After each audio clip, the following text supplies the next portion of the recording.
It was a March day, 1969, a school night. I came home late after going to a meeting of the Black Panther Party in Chicago.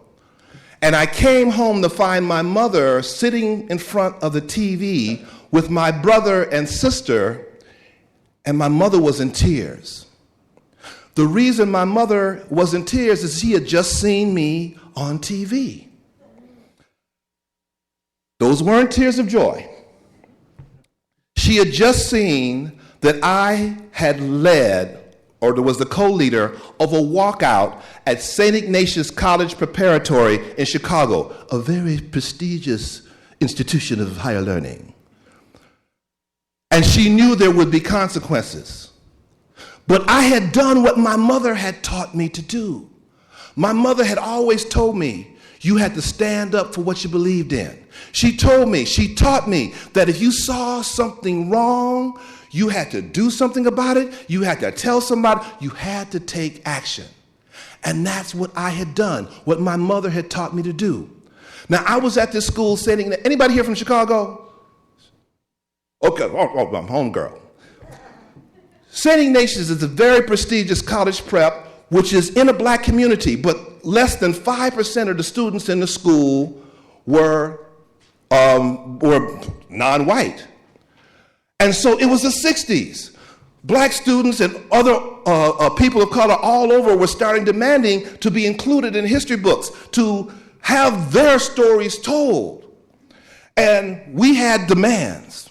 More black students in the school, black studies programs, outreach to the community, because this school was there in the community, but was isolated from it. And we had taken our demands to the principal and the administrators, and they looked at it and said, ha! Get out of here. So we had decided to lead a walkout. I was the vice president of the Black Student Organization. My buddy Gary, he was the president, and we led this walkout. And about a dozen or so white students walked out in support of what we were doing. And this was big news because this is a school where judges and mayors and aldermen sent their kids. And my mother found out about this on the news. I'm 18 years old. I'm, as we say, smelling myself. So I come in the house, I see my mother all upset, my brother and sister trying to console her, and I'm like, right on. Fortunately for me, my father worked a graveyard shift. Had that not been the case, I might not be standing before you now. My brother, my older brother, 14 years older than me, he decided to fill in for my dad. So I went into my room, and he busted in the room, he knocked me down, he raised his fist, and I started talking. Now, if you haven't already figured it out, I can talk. And I talked and talked and talked until he unballed his fist and listened to what I had to say. The next morning, my father came home, found out what had gone on. Amazingly, miraculously, he did not kill me. And we went to the school to find out that, yes, indeed, myself and Gary, we had both been expelled from the school. This was our senior year, just a couple of months before graduation. Well, my life changed from that point on. I became a revolutionary, then I was in the military, then I became an acupuncturist. Gary was a journalist and did various things, and we stayed in touch. And some of my classmates, we stayed in touch over the years. Now, I told you that this story changed, and this became a story about friendship. About 10 years ago, one of our classmates, Greg Myers, he called me. He said, Mac, we're going to get you your high school diploma. I said, what? Greg, who I had had no contact with in over 30 years, he brings people together and starts this movement to get me and Gary our high school diplomas, because the things that we had demanded had been implemented in the school. There was a Black Studies program. There was an outreach to the community. They had a scholarship program. All of the things that we had demanded had been implemented in the school. So Greg went on a search. He searched every black student who had ever attended St. Ignatius. All of our classmates, black and white, from the time that we were in school, and he went and petitioned the school. Now, two of the people he pulled in were two attorneys, one black and one white, who were our classmates. Greg was an accountant. Any accountants in the house? You're going to love this. Greg, he said to the school, you'll notice that St. Ignatius receives no alumni support from any of the black students from our time. And there will never be any support until McCarty and Tyler get their high school diploma. How about that for blackmail, okay? We got interviewed by the president and the principal of the school. They flew us into Chicago. August 2nd, 2008, a ceremony happened. Me and Gary, or Gary and I, received our high school diplomas in a big ceremony. Over 200 people attended the ceremony. We got letters of commendation from the mayor of Chicago and 2 members of the U.S. Congress for having stood up for what we had believed in. Now, my mother wasn't alive to see this, but my brother and sister and some of my other friends had come to see this.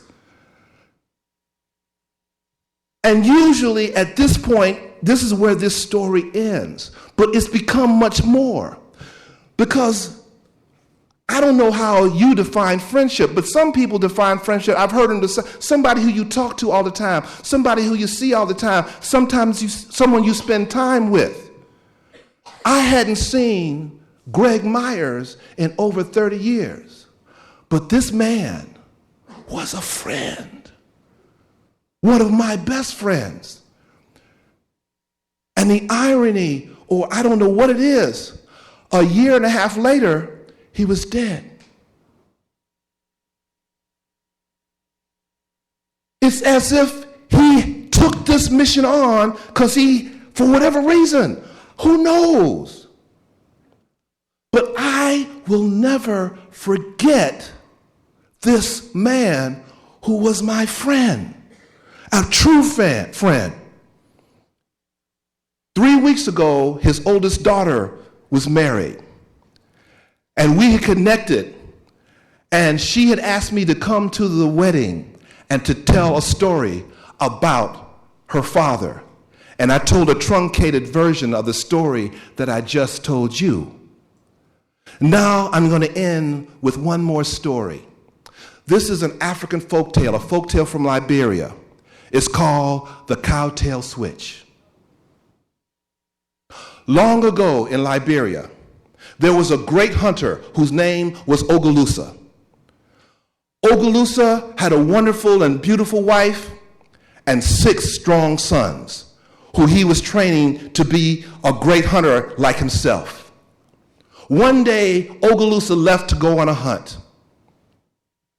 He was gone some days, which was not uncommon. Those days turned into weeks, those weeks into months.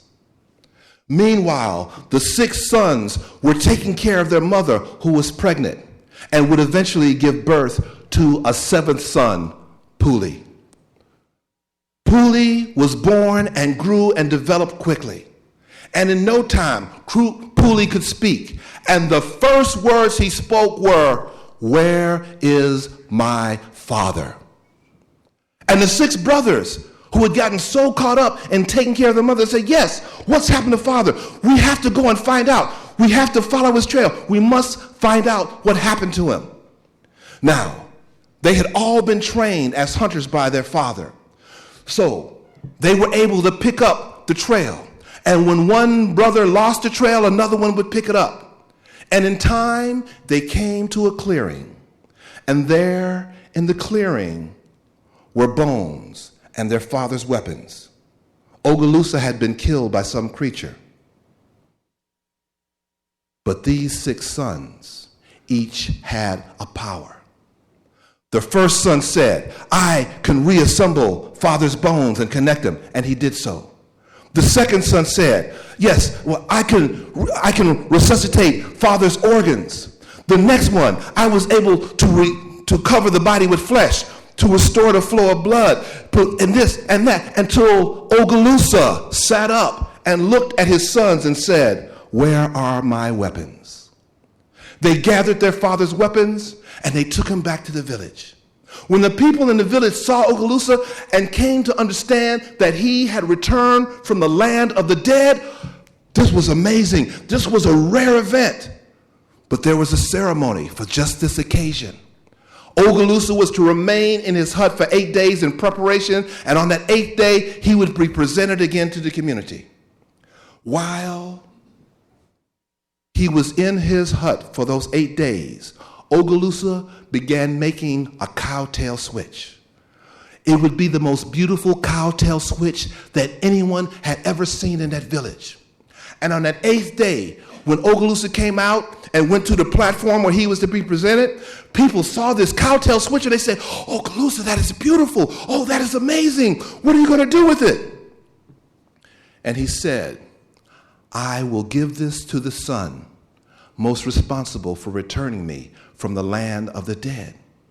Well, when the brothers heard this, the 6 brothers started arguing amongst themselves. Well, I found the trail first, but you lost it. I restored the bones. I restored the blood. And they started arguing. People in the village siding with this brother, that brother. Ogalusa said nothing. He stood on the platform, and he held up that cowtail switch, and everybody became silent. He said, I will give this to my son, Puli. And they said, the baby? But what it...